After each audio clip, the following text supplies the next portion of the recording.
Mañana se cumplen 5 años de un anuncio histórico que sorprendió al mundo. En 2014, el entonces presidente de Estados Unidos, Barack Obama, anunció lo que llamó el deshielo de las relaciones con Cuba. Con la llegada de Donald Trump al poder, el proceso de acercamiento prometido se estancó. Sin embargo, hoy las relaciones diplomáticas siguen vigentes, las embajadas abiertas y hay una cooperación limitada en temas como narcotráfico o medio ambiente. La violación a los derechos humanos y las relaciones de La Habana con el régimen de Venezuela siguen siendo puntos de tranca en la relación. En esta parte del programa nos acompaña Arturo López Levy. Él es profesor de Ciencia Política y Relaciones Internacionales en la Universidad Holy Names en California. Profesor, buena tarde. Buenas tardes, Jason. Es un gusto estar con ustedes y con la audiencia. ¿Podríamos decir que la decisión del deshielo con Cuba es historia? Bueno, historia es y ha dejado una huella profunda en la relación entre los dos países y en la relación entre Estados Unidos y América Latina.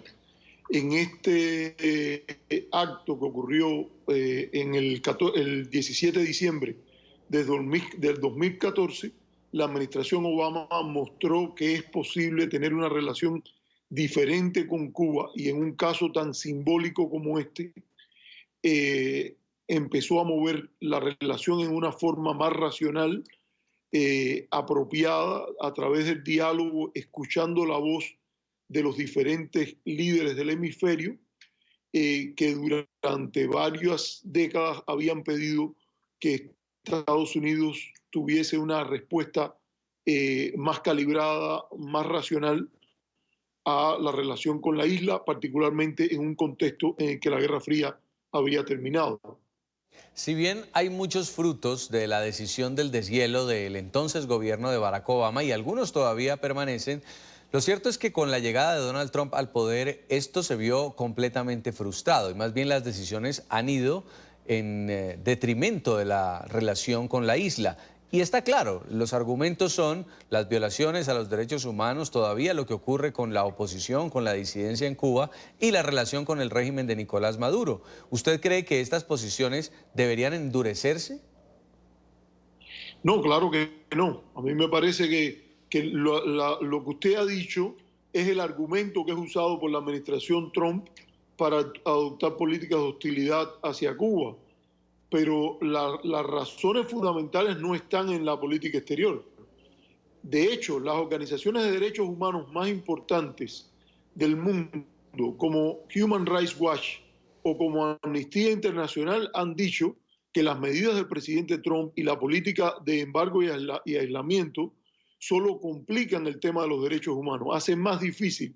Hay incluso estadísticas que aumentan las detenciones y se hace más difícil los derechos a la salud, a la alimentación, hasta las propias áreas de los derechos civiles y políticos se agravan con las medidas de hostilidad que permiten al gobierno cubano envolverse en la bandera y denunciar desde el nacionalismo las políticas hostiles norteamericanas.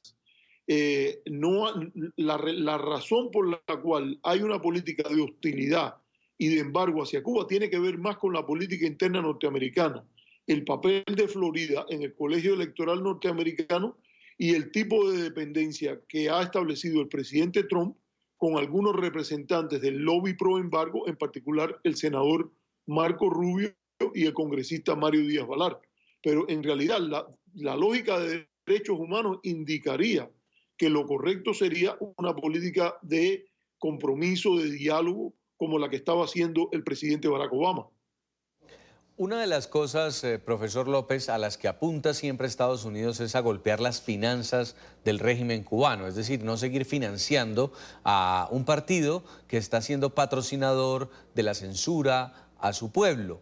Cuando se trata del embargo, muchos son los que alegan de que el que sufre realmente es el pueblo cubano. Y quiero preguntarle qué tanto de cierto hay en esto y cómo entonces se lograría sancionar las cosas que el gobierno de Estados Unidos considera son destructivas para el pueblo cubano. Bueno, lo que hay que mirar es la experiencia internacional de políticas de este tipo. Sanciones unilaterales para provocar cambio de gobierno lo que han contribuido a aislar es a las poblaciones, no a los gobiernos. Lo contrario de un muro no es otro muro, sino un puente.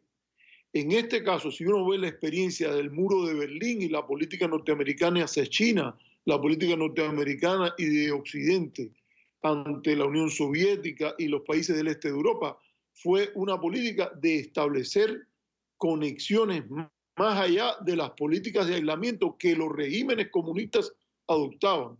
En el caso de la política de Estados Unidos hacia Cuba, eso ha sido lo contrario. A las políticas de separación que el gobierno cubano fue estableciendo históricamente como parte de la adopción del régimen comunista, Estados Unidos construyó su propio muro para aislar todavía más a su población y a las redes financieras, económicas, grupos de negocios, etcétera, de Cuba. Es el único país en el mundo al cual Estados Unidos lo ha sometido por 50 años, por casi 60 años, a una prohibición a los estadounidenses de viajar a la isla. En el caso del financiamiento del gobierno cubano, bueno, esto lo que hace es que Cuba sea empujada más a una relación más cercana a Rusia y a China. ¿Es ese el objetivo de la política? Porque ese es el resultado que se está buscando. ¿Prefiere Estados Unidos como país, está en el interés nacional norteamericano que Cuba desarrolle sus nuevas tecnologías de Internet, por ejemplo, en alianza con China y Rusia y no con Google o con empresas norteamericanas? ¿Prefiere que en el turismo cubano invierta Rusia o China a que invierta una empresa española, una empresa colombiana, una empresa mexicana? Porque aquello de que Estados Unidos va a prohibir transacciones con Cuba y que Cuba se va a sentar sobre sus manos o no va a ir a buscar socios en otra parte, es solo una idea que se puede ocurrir al que mira esto con la arrogancia típica que ha dominado en el lobby pro embargo en Miami. Pero esa no es la realidad de los últimos 60 años. Cada vez que no ha habido una empresa norteamericana y ha habido un buen negocio a hacer, y el gobierno cubano ha tenido el tino y la racionalidad, que no siempre lo tiene, de buscar un partner para ese negocio, siempre ha aparecido un europeo o un chino, un ruso, un canadiense con la disposición a hacerlo. Estados Unidos se ha dado su propio tiro en el pie al excluirse del desarrollo de ese mercado. Recientemente a una entrevista estaba diciendo el director general para Estados Unidos de la Cancillería cubana que Cuba está listo para una ruptura de relaciones diplomáticas con Estados Unidos, aunque no la desea.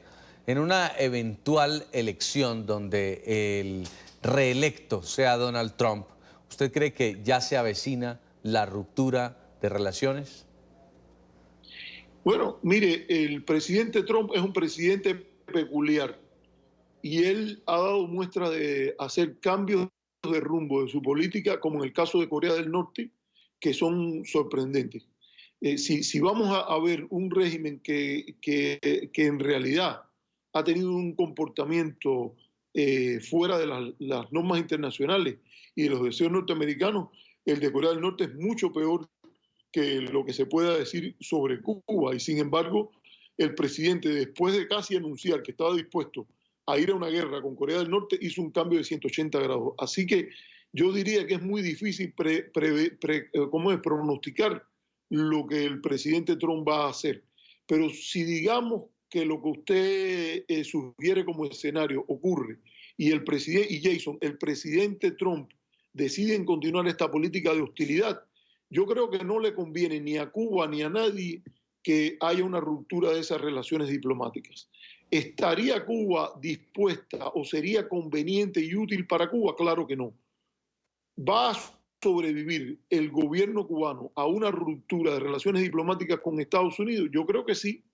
Ha probado que ha pasado por momentos mucho más difíciles y con alianzas reconstruidas como la que tiene hoy con Rusia, como la que está desarrollando con China, yo creo que el gobierno cubano puede sobrevivir en los escenarios de acoso y aislamiento diplomático como los que se han planteado y no creo que sea un interés del presidente Trump, que en general tiene una postura hostil a mandar tropas norteamericanas a guerras de las cuales no se sabe el resultado, vaya a lanzarse en una aventura militar que sería muy costosa para Cuba, para Estados Unidos y para la región en general.